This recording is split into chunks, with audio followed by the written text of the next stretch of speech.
Ya Allah. Terus bagaimana hubungan dengan anak saya yang sekolah di pesantren, Pak? Ini mau nanya, sudah bersuci atau berwudu, Terima kasih, kemudian Bapak. wudunya batal. Wudunya batal. Assalamualaikum warahmatullahi wabarakatuh.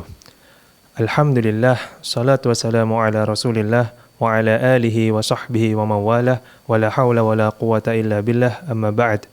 Alhamdulillahirabbil alamin. Pemirsa dan penyimak Fatwa TV dimanapun Anda berada, senang sekali rasanya pada sore hari ini saya dapat kembali menyapa Anda semua dalam program acara favorit kita, tentunya live interaktif Hidup Indah dengan Sunnah bersama guru kita Al-Ustadz Dr. MH Hasan Ayatullah MA Hafizahullahu Ta'ala, yang mana beliau merupakan salah satu anggota Dewan Fatwa Perhimpunan Al-Irsyad.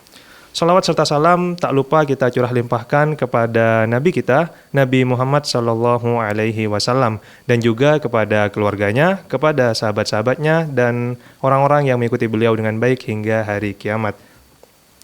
Pemirsa dan penyimak Fatwa TV dimanapun Anda berada, insya Allah selama kurang lebih 1 jam ke depan, kita akan belajar bersama, menyimak ilmu bersama, dan mendengarkan jawaban dari pertanyaan-pertanyaan yang masuk ke meja redaksi kita, ataupun pertanyaan yang dilontarkan secara langsung kepada Ustadz melalui telepon WhatsApp. Dan Alhamdulillah Ustadz telah bersama kita di studio. Kita sapa terlebih dahulu. Assalamualaikum Ustadz. Waalaikumsalam warahmatullahi wabarakatuh. Bagaimana kabarnya Ustadz? Alhamdulillah. Gimana antum? Alhamdulillah baik Ustadz. Alhamdulillah. Semoga semua pemirsa juga demikian. Amin Ustadz. Barakallahu fiik. Baik pemirsa, Alhamdulillah Ustadz dalam keadaan baik, dan tak lupa kita doakan juga Ustadz kita yang lainnya agar selalu dalam keadaan sehat dan selalu dalam lindungan Allah Subhanahu wa Ta'ala, agar kedepannya dapat senantiasa memberikan faedah ilmu yang bermanfaat bagi kita semua. Amin amin ya rabbal alamin. Pemirsa dan penyimak Fatwa TV dimanapun Anda berada, juga kami informasikan bahwasanya live interaktif ini juga disiarkan di beberapa stasiun radio. Di antaranya ada Sahabat Tegal, ada MDFM Probolinggo, ada Sago FM Sumatera Barat, ada Al-Hikmah Banyuwangi, lalu ada Tuah FM Riau, dan yang terakhir ada Mas FM Sragen.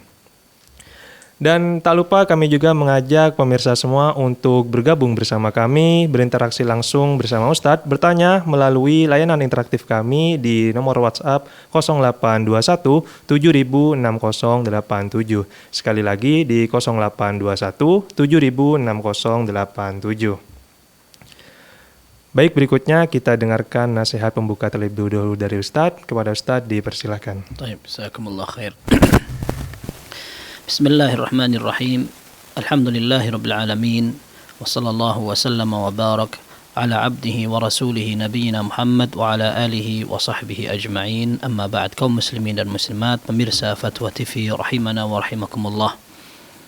Ketika seseorang dimudahkan belajar hadis, beramal sesuai dengan hadis, dan hidup selalu berpedoman dengan hadis, ini merupakan sebuah kehormatan yang Allah pilih. Karena hakikatnya seseorang tidak paham agama kecuali jika dia berpedoman dengan peninggalan Nabi sallallahu alaihi wasallam. Hadis masyhur yang sering kita dengar, Nabi sallallahu alaihi wasallam menyatakan, taraktu fikum amrayni ma in tamassaktum bihima lan tadillu ba'di abada. Aku tinggalkan 2 pusaka, seandainya kalian pegangi dua-duanya kalian tidak akan tersesat sama sekali sepeninggalku nanti. Nabi SAW menyatakan kitabullah, itu adalah Al-Quran. Dalam Muwatta Imam Malik dikatakan wa sunnatu nabiyyihi, dan sunnah nabinya. Sehingga para ulama mereka betul-betul menfarsir, memperjuangkan dan menghibahkan kehidupan mereka untuk membawa tongkat estafet penting. Sehingga kita, orang yang hidup di akhir zaman, di abad ke-15, mampu menikmati hadis-hadis ini dengan mudah, mempelajari, bahkan semua tersusun rapi. Tinggal kita mau belajar atau tidak. Setelah para ulama, mereka berusaha menjaga keotentikan sebuah hadis dari tangan-tangan usil atau usaha musuh-musuh Islam yang merusak, membantah atau membuang hadis-hadis tersebut, atau usaha mereka menjauhkan kaum muslimin dari hadis-hadis Nabi sallallahu alaihi wasallam. Sampai salah seorang ulama ahli hadis, ahli fiqih dan di antara orang yang memiliki jasa besar di perjuangan dan sejarah Islam. Beliau adalah Sufyan Ats-Tsauri rahimahullah yang meninggal tahun 161 Hijriah. Beliau pernah mengatakan, "Al-malaikatu hurrasus sama' wa ahlul hadis hurrasul ard." Malaikat merupakan para penjaga langit, sementara ahlul hadis adalah para penjaga bumi. Ada pernyataan serupa disampaikan seorang ulama ahli hadis. Beliau bernama Yazid bin Zurai' rahimahullah. Beliau meninggal tahun 182 Hijriah, 1 tahun setelah Abdullah bin Mubarak yang meninggal tahun 181 Hijriah. Beliau mengatakan, "Likulli dinin fursan, wa fursanu hadzal din ashabul asanid."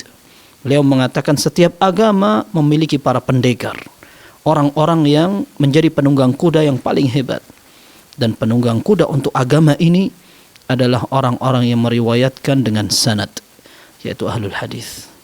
Maka kaum muslimin, ketika kita berupaya menyisihkan waktu atau berupaya mempelajari hadis, bagaimana dulu dipraktekkan oleh para pendekarnya, orang-orang yang terhormat dengan berpegang dengan hadis tersebut, kita berharap kita akan terhormat bersama mereka, dan satu saat kita akan dikumpulkan bersama mereka, bangga dengan orang-orang yang mengikuti ajaran Nabi kita Muhammad sallallahu alaihi wasallam. Wallahu a'lam bissawab.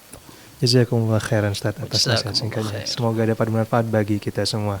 Dan kembali kami mengajak pemirsa dan penyimak Fatwa TV dimanapun Anda berada untuk bertanya langsung kepada Ustadz melalui layanan interaktif kami melalui telepon WhatsApp di 0821 706087. Sekali lagi di 0821 706087.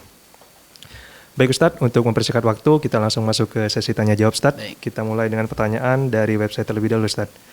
Pertanyaan pertama dari Raffi di Jawa Barat, Kota Bekasi, Ustadz. Assalamualaikum, Ustadz. Assalamualaikum warahmatullahi wabarakatuh. Bagaimana hukumnya jika pernah melakukan pembatal sholat sedangkan tidak mengetahui hukumnya pada saat itu? Dulu ana pernah menelan sisa makanan saat sholat karena mengira bukan termasuk pembatal sholat. Apakah sholat ana harus dikodok dalam kasus ini, Ustadz? Jazakumullahu khairan. Jazakumullah khairan. Dalam pertanyaan ini ada 2 poin. Poin pertama adalah hukum memakan sisa makanan, menelan sisa makanan yang ada di sela-sela gigi. Dan ini disebutkan oleh para fuqaha tidak sama hukumnya dengan makan atau minum secara sengaja dan secara normal. Dan para ulama sepakat kalau ada orang yang makan dia dalam keadaan sholat, maka batal itu sholatnya, pasti itu batal, dan itu merupakan kesepakatan para ulama, kecuali dalam kondisi yang sangat jarang meskipun agak mustahil. Orang sholat kemudian makan dalam keadaan lupa. Nah, ini disebutkan secara keumuman bahwa Allah Azza wa Jalla mengampuni atau mentoleransi orang yang betul-betul lupa. Ya. Kalau memang ada orang yang sholat kemudian dia lupa makan, maka dia dimaafkan. Tetapi kalau seandainya dia dalam kondisi sengaja, maka sholatnya batal. Tetapi apakah makan dengan sisa, menelan sisa makanan, ini sama dengan makanan? Para ulama mengatakan tidak. Ya. Disebut oleh Ibnu Qudamah rahimahullah, dan juga ada ulama lain yang menukil bahwa ketika orang sholat kemudian di sisa giginya atau di celah-celah giginya ada sisa makanan dan dia entah sengaja atau tidak sengaja masukkan ke dalam kerongkongannya, maka tidak batal karena tidak sedang makan. Ya, seperti itu perkataan para fuqaha. Sekalipun sebagian ulama mengatakan batal karena itu hampir sama dengan makan. Tetapi ala kulli hal ini pembahasan. Kalau ada orang mau berhati-hati tidak masalah. Tetapi yang jelas sebagian fuqaha pun mengatakan tidak batal. Dan sebagian ulama juga mengatakan berbeda sesuatu yang lampau dengan yang akan datang. Kalau kita berbicara dengan sesuatu yang belum terjadi, maka kita katakan kita hati-hati. Tetapi kalau sudah lewat, maka insya Allah selama ada pendapat yang membolehkan, masih aman. Kemudian pembahasan yang kedua, ketika seorang tidak tahu, ya, ketika seorang tidak tahu, maka Allah Azza wa Jalla menyatakan dalam Al-Quran, Rabbana la tu'akhidna in nasina aw akhtana.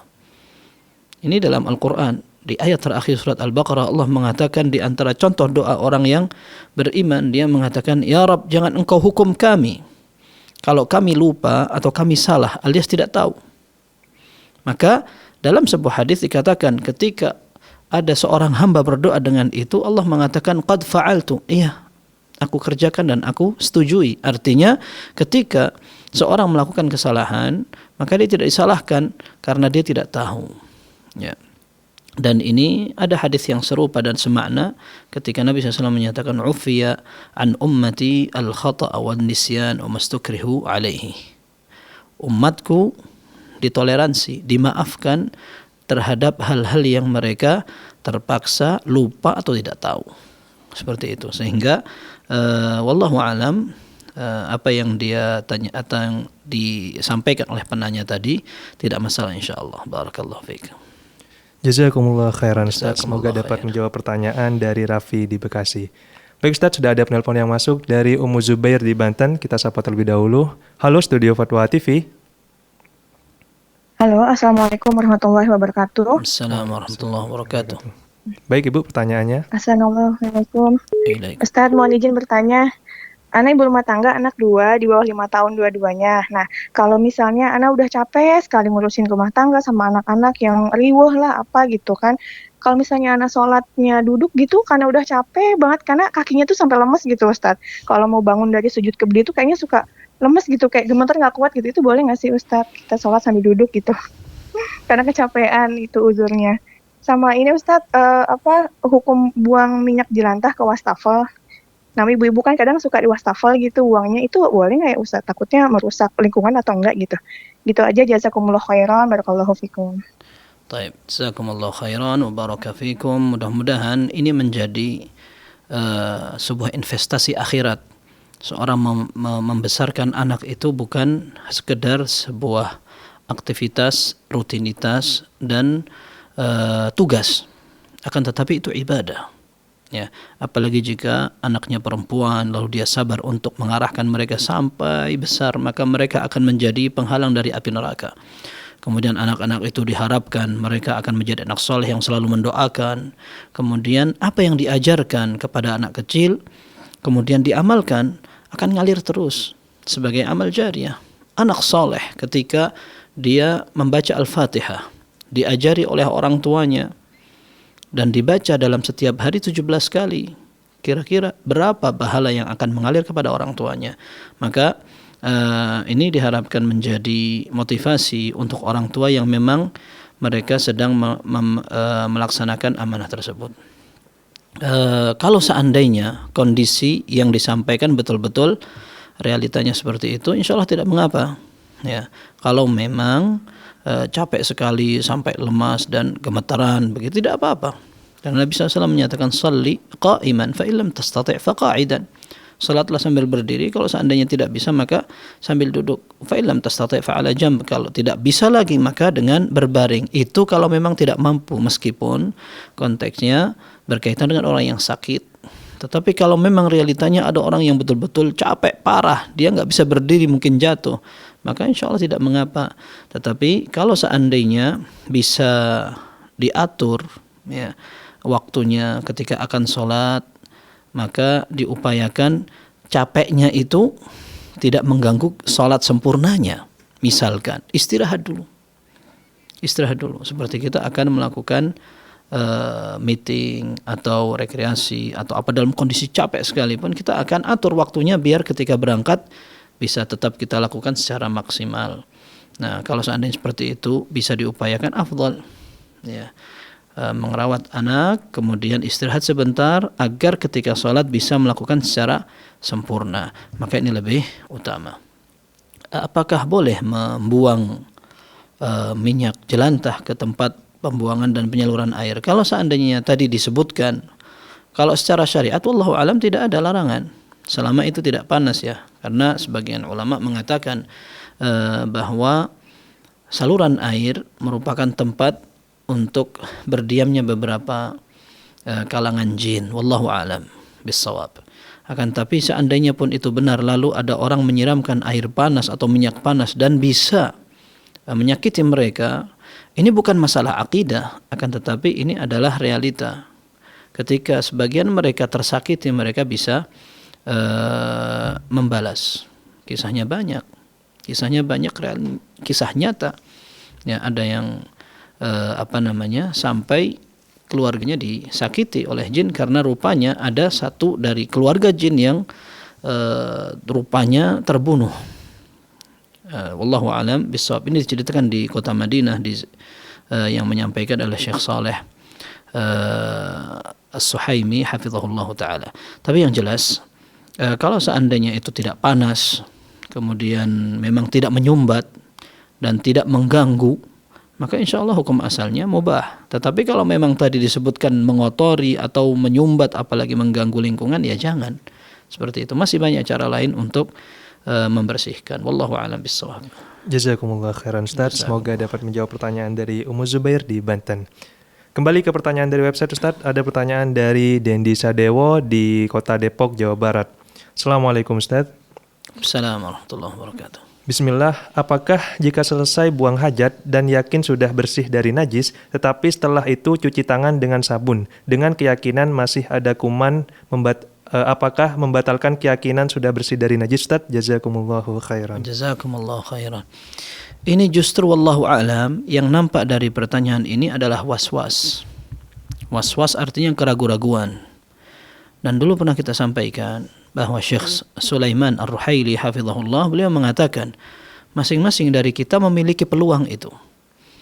Kita terkadang ragu dengan apa yang sudah kita kerjakan, sudah atau belum.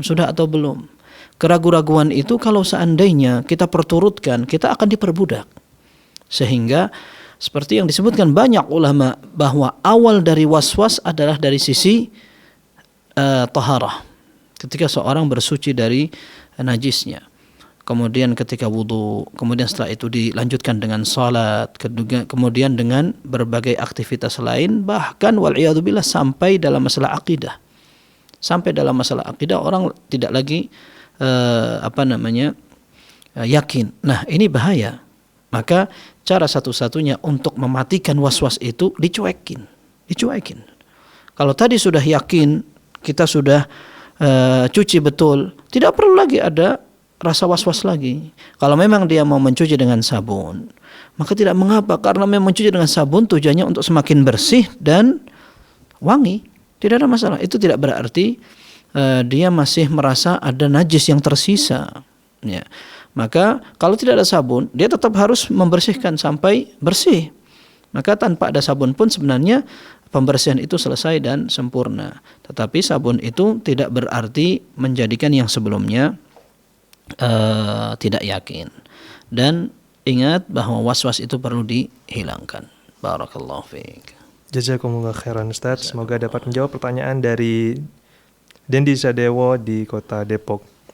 Dan kembali kami mengajak pemirsa dan penyimak Fatwa TV dimanapun Anda berada untuk bertanya langsung kepada Ustadz mengenai sunnah-sunnah Nabi melalui layanan interaktif kami di nomor WhatsApp 0821 706087. Sekali lagi di 0821 706087. Baik Ustadz, kembali ke pertanyaan dari website. Ada pertanyaan dari Tendi Apriawan di Cianjur, Jawa Barat, Ustadz. Assalamualaikum Ustadz. Mau bertanya tentang sholat sunat rawatib sebelum zuhur. Mana yang lebih utama Ustadz? Dilakukan 4 rakaat atau 2 rakaat 2 rakaat? Jazakumullahu khairan Ustadz. Baik, ini merupakan perbedaan pendapat dalam memahami hadis.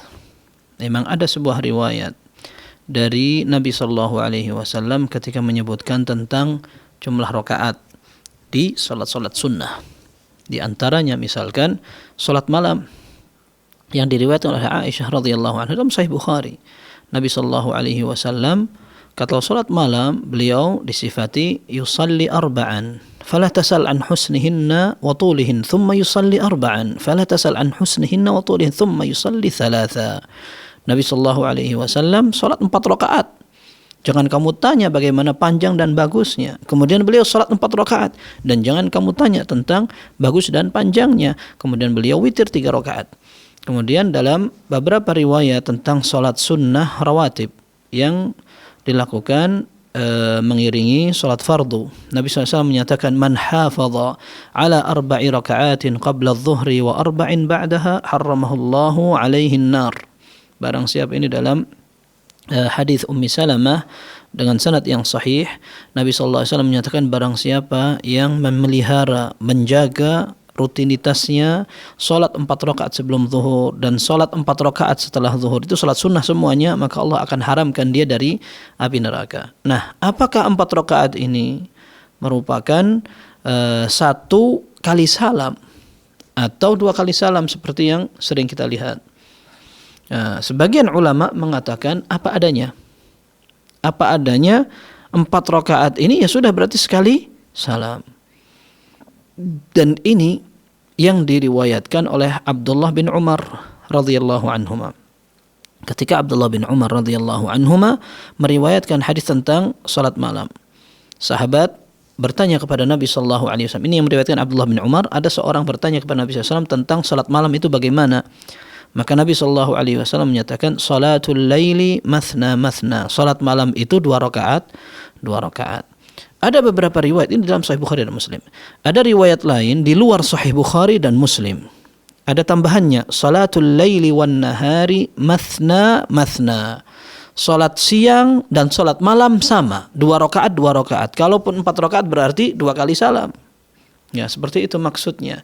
Nah, kata Abdullah bin Umar radhiyallahu anhuma, beliau terbiasa salat 4 rakaat di salat siang. Seperti ini yang disimpulkan oleh Al-Hanafiyah. Dalam mazhab Hanafiyah mereka lebih suka salat 4 rakaat di siang hari, karena kalau salat malam 2 berarti siang hari 4 boleh gitu. Nah, tetapi Al-Hafidz Ibnu Hajar menyebutkan bahwa yang dimaksudkan dengan 4 rakaat itu 2 kali salam agar sama dengan riwayat-riwayat lain. Di antaranya salat istisqa, salat sunnah. Rasulullah SAW salat 2 rakaat siang hari itu, pagi waktu duha. Kemudian salat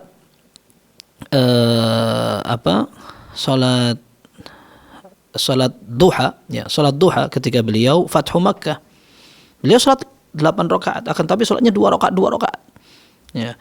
Kemudian tambahan tadi yang disebutkan dalam hadis Ibnu Umar, ada tambahannya wan nahari mathna mathna. Salatul laili wan nahari mathna mathna. Salat di malam hari maupun di siang hari sama, 2 rakaat 2 rakaat. An-Nasa'i rahimahullah mengatakan hadis ini tidak sahih. Akan tapi ulama lain yang wallahu alam lebih senior seperti Imam Bukhari, beliau mengatakan sahih. Ya, sehingga wallahu alam pendapat jumhur atau mayoritas ulama seperti Hanabilah, Syafi'iyah, kemudian Malikiyah mengatakan bahwa salat di waktu siang dan salat sunnah dilakukan dengan 2 rakaat 2 rakaat. Intinya wallahu a'lam, yang lebih afdal seperti yang disampaikan oleh kebanyakan para ulama adalah salat zuhur dilakukan salat sunnah qabliyahnya 2 rakaat salam 2 rakaat salam. Wallahu a'lam. Jazakumullah khairan Ustaz. Semoga dapat menjawab pertanyaan dari Dedi Apriawan di Cianjur. Baik Ustaz, nampaknya sudah ada penelpon yang masuk dari Ibu Hamba Allah di Bogor. Kita sapa terlebih dahulu. Halo Studio Fatwa TV. Iya, Assalamualaikum. Waalaikumsalam warahmatullahi wabarakatuh. Baik Ibu, pertanyaannya. Halo, silakan. Assalamualaikum warahmatullahi wabarakatuh. Ini ada abang saya ingin menikahkan anak laki-laki tapi anak tiri gitu, Ustaz. Iya. Halo. Iya, silakan. Itu terus jadi kita diundang sekalian ikut membantu pernikahannya gitu. Iya. Tapi ada abang saya, memang abang saya satu ini sudah mengenal sunnah sudah lama. Dia justru katanya bukan saudara kita, jadi kita nggak usah datang. Itu gimana ya Ustadz ya? Iya. Sedangkan itu kan udah jadi walaupun anak tiri, tapi kan udah tinggal lama dengan abang saya, udah menikah dengan ibunya gitu. Itu gimana ya Ustadz ya? Soalnya ada justru abang saya yang satu ini agak keras katanya. Justru dia yang sudah lama mengenal sunnah, makanya saya juga bingung. Anak itu bukan laki saudara kita, nggak usah datang gitu. Gimana ya Ustadz? Mohon pencerahannya. Baik. Assalamualaikum warahmatullahi wabarakatuh. Assalamualaikum warahmatullahi wabarakatuh. Yang pertama, anak laki-laki tidak perlu memiliki wali dalam pernikahan. Yang harus ada walinya adalah anak perempuan. Nabi SAW menyatakan dalam hadis yang disahihkan oleh banyak para ulama, la nikaha illa biwali. Tidak boleh seorang melangsungkan pernikahan kecuali dengan wali, maksudnya perempuan.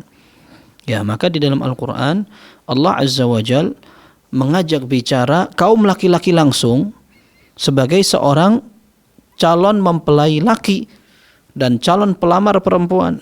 Ketika berbicara tentang perempuan, Allah ajak juga laki-laki sebagai wali. Wala tankihul musyrikati hatta yu'min. Wahai kaum laki-laki, jangan kalian nikahi perempuan sampai mereka beriman.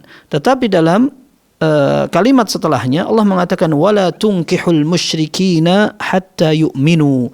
Jangan kalian wahai kaum laki-laki menikahkan perempuan-perempuan kalian dengan orang-orang yang kafir sampai mereka beriman.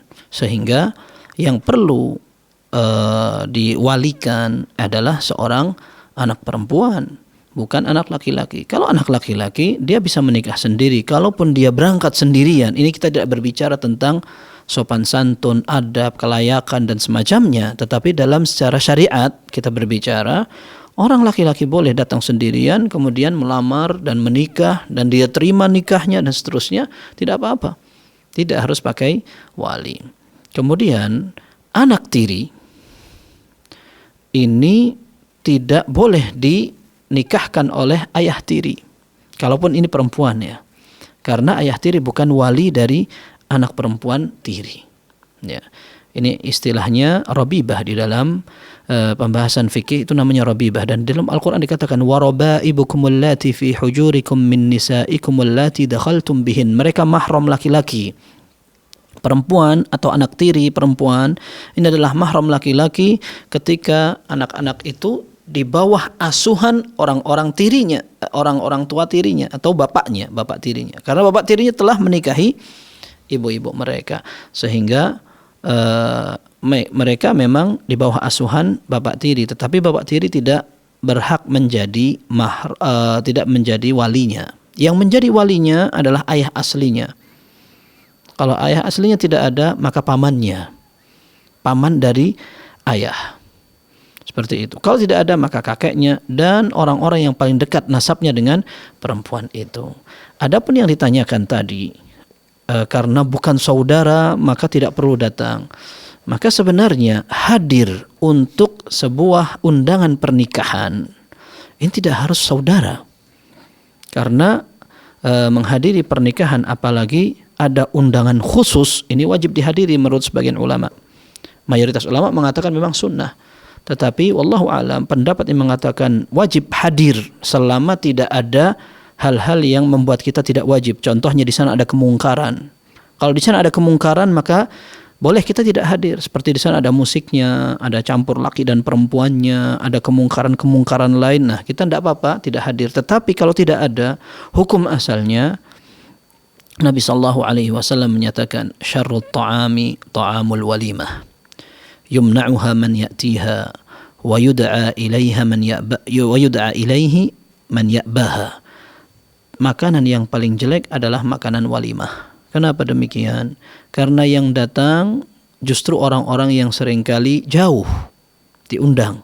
Orang-orang sekitar mau datang malah tidak boleh karena mereka tidak diundang. Dan Nabi SAW menyatakan, "Faman lam yujibid da'wata faqad 'asa Abul Qasim." Orang yang diundang kemudian tidak datang dan dia tidak punya alasan dan uzur, maka dia telah bermaksiat kepada Rasulullah SAW. Dengan kesimpulan ini para ulama mengatakan walimah, terutama walimatun nikah harus didatangi kalau undangan itu khusus. Undangan itu khusus maksudnya anak pengen antum datang. Undangan itu bersifat khusus. Kalau undangan secara umum, semua jamaah masjid anak undang. Tidak perlu per kepala. Ya, ini namanya undangan umum. Semua guru di sekolah itu diundang. Nah, ini undangan umum namanya. Kalau kita nggak hadir tidak apa-apa. Tetapi kalau undangan itu betul-betul khusus, maka kita harus untuk hadir. Itu tadi. Karena Nabi SAW menyatakan yang tidak hadir berarti dia telah bermaksiat, melanggar ajaran Nabi SAW, sehingga penekanannya kuat. Maka hadir walimah kalau tidak ada penghalang diusahakan meskipun dia bukan anak kandung atau saudara. Tidak masalah, kita tidak mesti menghadiri hanya pernikahan saudara saja. Barakallahu fiik. Jazakumullah khairan Ustaz. Semoga dapat menjawab pertanyaan dari ibu hamba Allah di Bogor. Baik Ustaz, sepertinya sudah ada penelpon berikutnya dari Bapak hamba Allah di Jakarta. Halo Bapak, Studio Fatwa TV. Waalaikumsalam warahmatullahi wabarakatuh. Baik Bapak, pertanyaannya. Iya, baik. Assalamualaikum. Waalaikumsalam warahmatullahi wabarakatuh.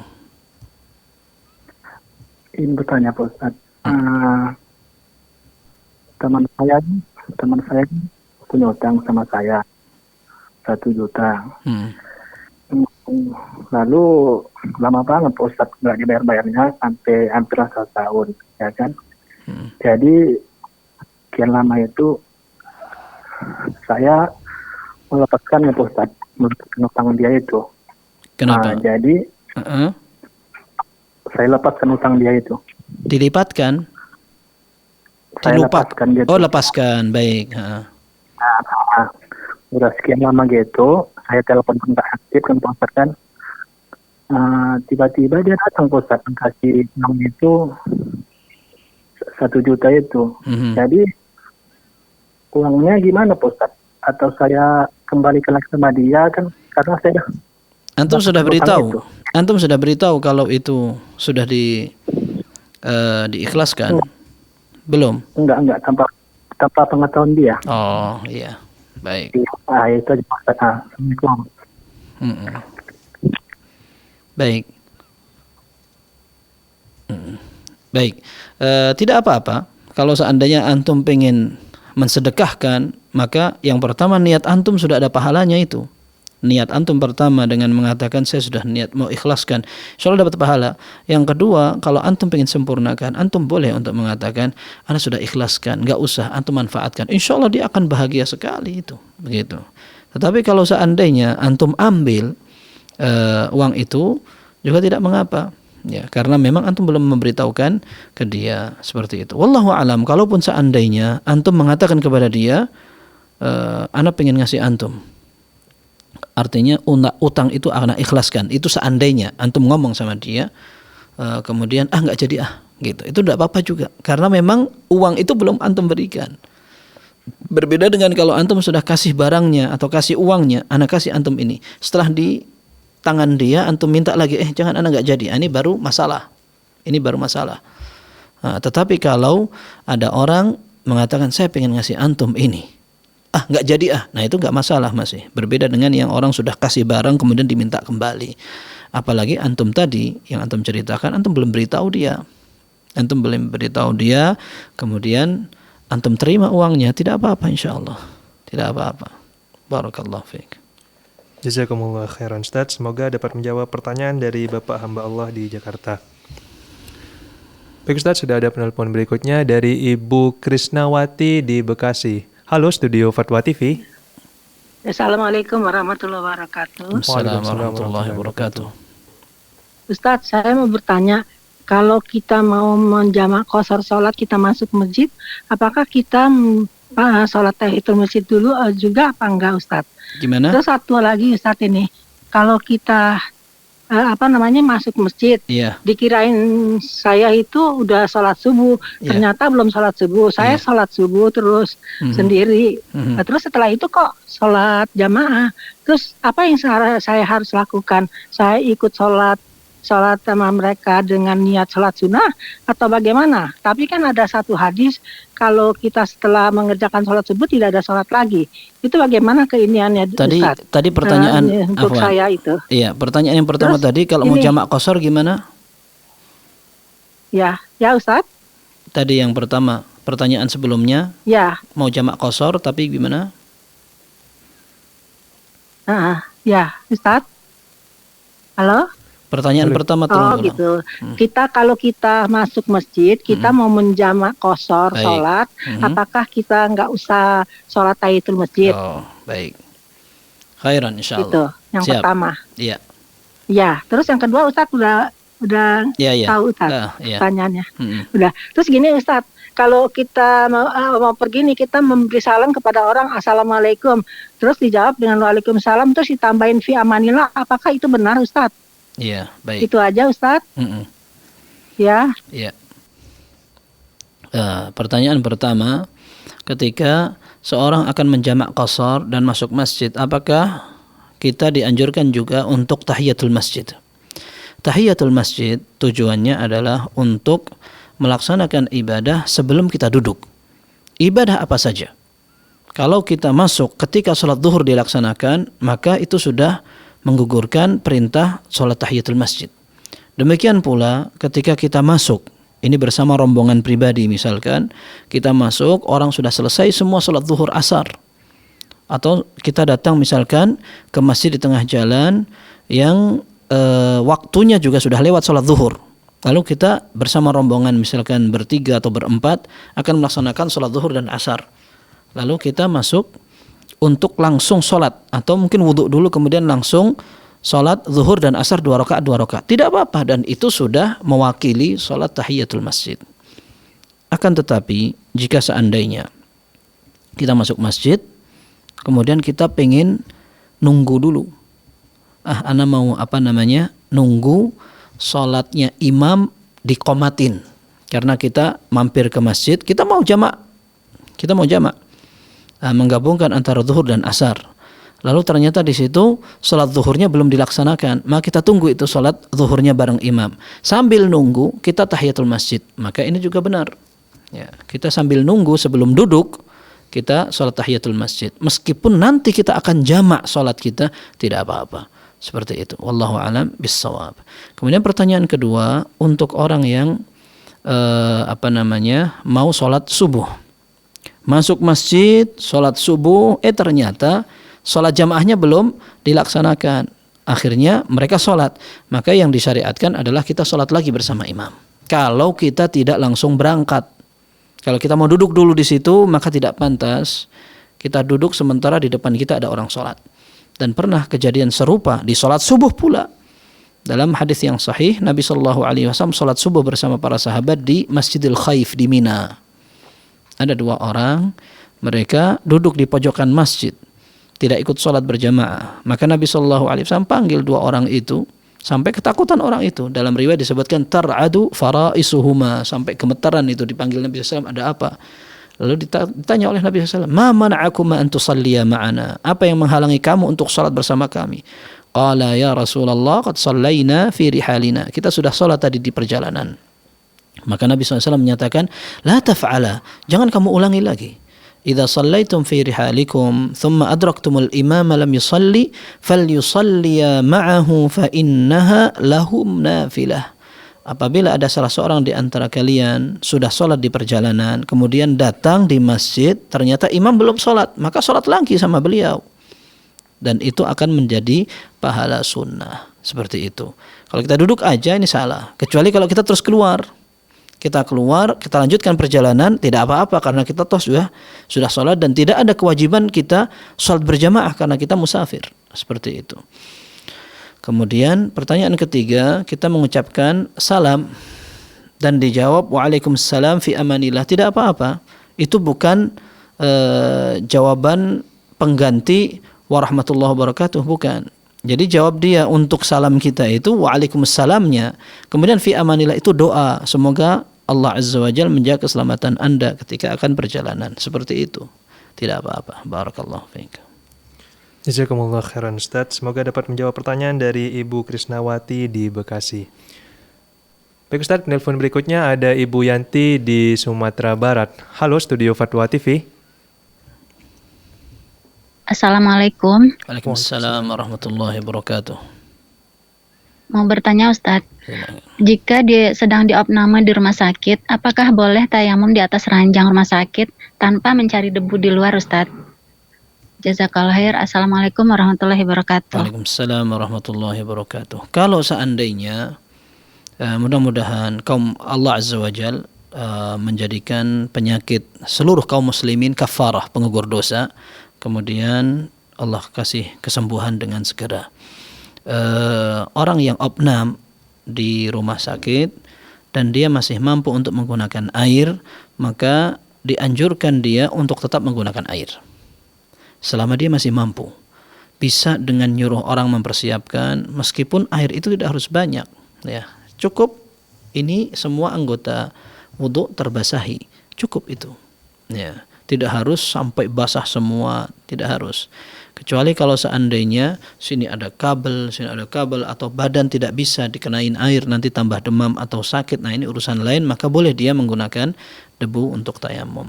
Yang kedua, kalau seandainya tidak ada debu, boleh seorang menggunakan barang-barang di sekitar. Kalau seandainya memang diprediksi ada debunya. Karena sebagian ulama menyatakan bahwa orang tayamum itu debunya harus ada. Kalau seandainya tempat di sekitar kita bersih semua,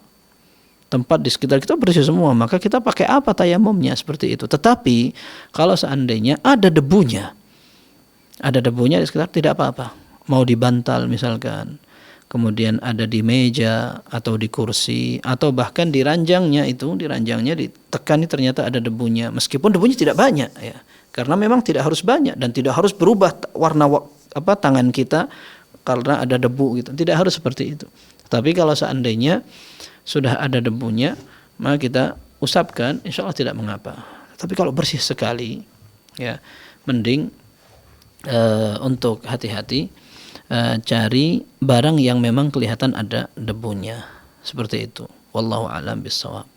Jazakumullah khairan Ustaz. Semoga dapat menjawab pertanyaan dari Ibu Yanti di Sumatera Barat. Baik Ustaz, kembali ke pertanyaan dari website. Ada pertanyaan dari Ibu Suswati dari Banyumas, Jawa Tengah. Assalamualaikum Ustaz. Assalamualaikum warahmatullahi wabarakatuh. Afwan Ustaz, mohon pencerahannya tentang sholat wajib ketika sedang safar.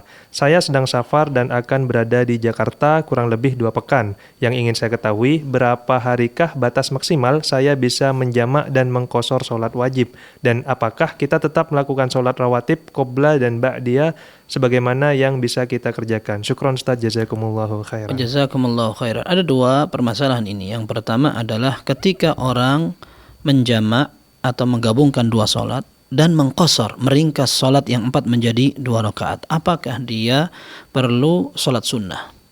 Ya. Maka para ulama menyebutkan, ini pendapat jumhur atau mayoritas. Mereka mengatakan tidak ada bedanya sholat sunnah dilakukan dalam perjalanan,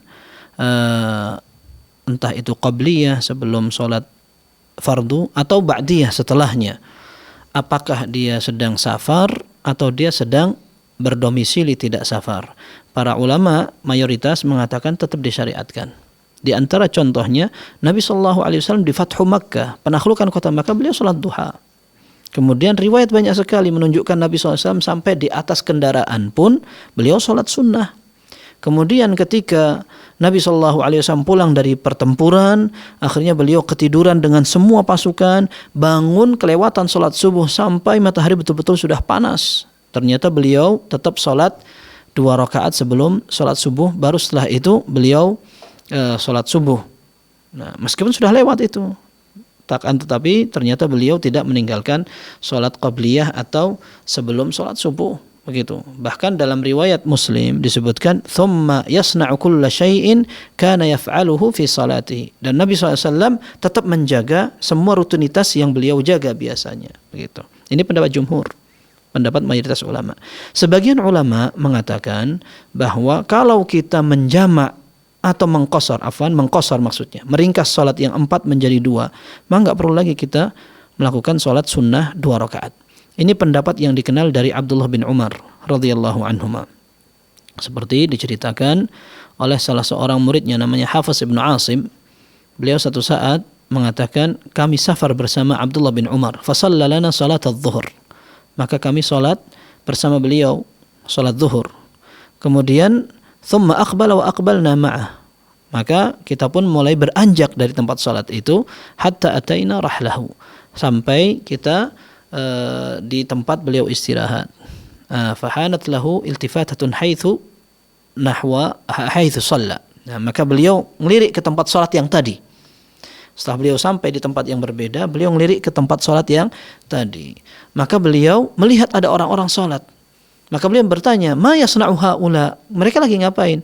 Qulna yusabbihun. Mereka salat sunnah. Maka beliau mengatakan,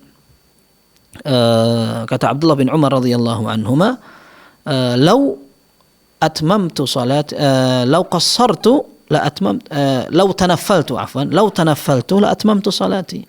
Kalau seandainya aku akan sholat sunnah, mendingan aku tidak mengqasar sholat. Mengqasar sholat, meringkas dari 4 menjadi 2, itu kan tujuannya untuk meringankan. Kalau sudah kita ringan, kenapa masih mencari yang sholat sunnah lagi? Bukan masalah itu, hitung-hitungan biar ringan atau tidak. Akan tapi beliau kemudian mengatakan, "Ya bna akhi, laqad safartu ma'a Rasulillah sallallahu alaihi wasallam falam yazid ala rak'ataini hatta qabadahu Allah." Aku sudah safar berkali-kali bersama Nabi sallallahu alaihi wasallam, ternyata beliau setiap safar tidak pernah lebih dari 2 rakaat salatnya. Thumma sahibtu Abu Bakrin fakana la yazidu ala rak'atain hatta qabadahu Allah. Aku juga berangkat bersama Abu Bakar dan beliau tidak pernah nambahi lebih dari 2 rakaat dalam perjalanan itu sampai Allah wafatkan beliau. Kemudian Umar, kemudian Utsman, seperti itu pula. Maka beliau mengatakan, sudah kalau kita sudah salat qasar 2 rakaat, enggak usah lagi salat sunnah, seperti itu. Dan kita sebutkan tadi bahwa jumhurul ulama mengatakan mereka tetap sholat sunnah. Jadi itu perbedaan pendapat, dan mana yang kita kerjakan insya Allah tidak apa-apa. Kemudian pertanyaan yang pertama tadi masalah apa?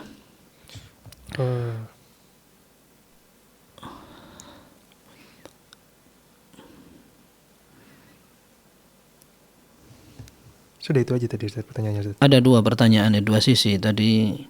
Saya sedang safar dan akan berada di Jakarta kurang lebih 2 pekan, yang ingin saya... Iya, ini masalah berapa hari ketika orang menentukan saya ini musafir atau mukim. Saya ini dihitung sebagai orang yang sedang melakukan perjalanan jauh, musafir, atau saya adalah orang yang seperti berdomisili. Para ulama seperti Hanabilah, kemudian Syafi'iyah mengatakan bahwa jarak seseorang dikatakan dia safar kalau dia ketika turun beristirahat tidak lebih dari 4 hari. Kalau dia mendatangi satu tempat dan ternyata dia tinggal di situ lebih dari 4 hari, maka sebenarnya dia seperti orang yang mau bertinggal di situ. Dia seolah-olah akan berdomisili di situ. Orang safar, dia akan selalu terikat dengan kepergiannya. Dia akan berangkat lagi. Tapi kalau orang sudah lama dan dari awal sudah niat, saya akan tinggal dengan waktu yang lama, apalagi seperti yang tadi disebutkan 2 pekan, maka dia akan bawa semua persiapannya, dia akan bertempat di situ, istilahnya persiapan dan seolah dia tinggal di situ. Maka para ulama mengatakan hukum safarnya sudah terputus. Dalil yang mereka gunakan adalah ketika Nabi sallallahu alaihi wasallam melaksanakan ibadah haji. Nabi sallallahu alaihi wasallam hanya tinggal 4 hari saja di Mekah. Setelah itu beliau lanjut ke aktivitas ibadah haji. Dan tidak lebih dari 4 hari ketika beliau tinggal di Mekah, sehingga disimpulkan oleh Al-Hanabilah dan juga Syafi'iyah bahwa mayoritas atau maksimal seseorang kalau ingin dinilai dia adalah seorang yang pergi safar, dia tidak boleh tinggal lebih dari 4 hari. Kalau dari awal dia sudah akan niat tinggal 1 pekan, maka sejak kedatangan dia pertama, dia sudah seperti orang mukim. Jadi dia tidak mengqasar sholat lagi. Dia tidak mengqasar atau meringkas sholatnya. Dari awal dia datang, karena dia sudah tahu dia akan lama di situ, maka dia sudah sholat 4 rakaat lagi. Seperti itu. Kecuali kalau ada orang yang tidak ada rencana, dia hanya akan berobat. Kata orang berobat maksimal 2 hari. Ternyata setelah dia ke sana perlu diperiksa dulu. Kemudian setelah itu antri. Kemudian setelah itu lanjut sampai 2 minggu tanpa ada rencana sebelumnya. Maka orang seperti ini masih dibolehkan seperti orang yang musafir. Karena dia tidak ngerti dia akan tinggal berapa hari di situ. Kalau dia sudah ngerti, oh ternyata penyakit ini tidak bisa diselesaikan, minimal kamu akan tinggal di 1 minggu. Dia dari awal sudah niat akan tinggal 1 minggu, maka dia sudah bersikap seperti orang mukim. Barakallahu fiikum. Jazakumullah khairan Ustaz. Semoga dapat menjawab pertanyaan dari Ibu Suswati di Banyumas. Bagi Ustaz, sudah ada penelpon yang masuk dari Ibu Hamba Allah di Mojokerto. Halo Studio Fatwa TV. Halo, Assalamualaikum. Waalaikumsalam warahmatullahi wabarakatuh. Iya, mohon izin Ustadz, saya ingin bertanya. Jadi kedua kedua orang tua saya ini belum mengenal sunnah. Nah, bahkan masih melakukan amalan-amalan bid'ah. Karena saya sudah berkeluarga dan jauh tinggal dari keluarga saya baru mengetahui bahwa ibu saya ini tidak terlalu bisa membaca Al-Quran. Nah, pada saat sholat ini pun beliau juga sholatnya seperti orang yang sedang terburu-buru. Jadi bahkan kalau dalam istilah seperti ayam yang sedang makan. Jadi gerakannya sangat terburu-buru dan sangat cepat. Nah, apa yang harus saya lakukan ya Ustadz? Karena saya ingin beliau mengenal sunnah, namun untuk hal-hal yang wajib saja sepertinya beliau juga masih belum mengetahui. Nah, kedua orang tua saya ini termasuk orang yang cuek dan susah untuk diajak diskusi secara terbuka.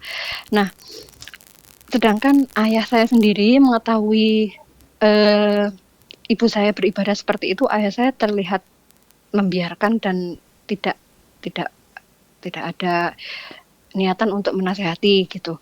Sedangkan ayah saya sendiri juga masih melakukan beberapa amalan bid'ah. Saya harus bagaimana ya Ustadz sebagai seorang anak? Saya ingin orang tua saya bisa mengenal sunnah, tapi saya ingin orang tua saya juga dapat mempelajari apa hal-hal yang wajib dalam agama Islam itu. Mungkin itu Ustadz yang ingin saya tanyakan. Terima kasih. Assalamualaikum warahmatullahi wabarakatuh. Waalaikumsalam warahmatullahi wabarakatuh.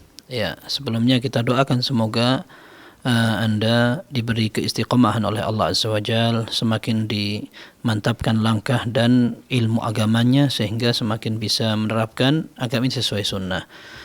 Yang kedua, perlu dipahami bahwa sunnah itu tidak mesti tidak wajib.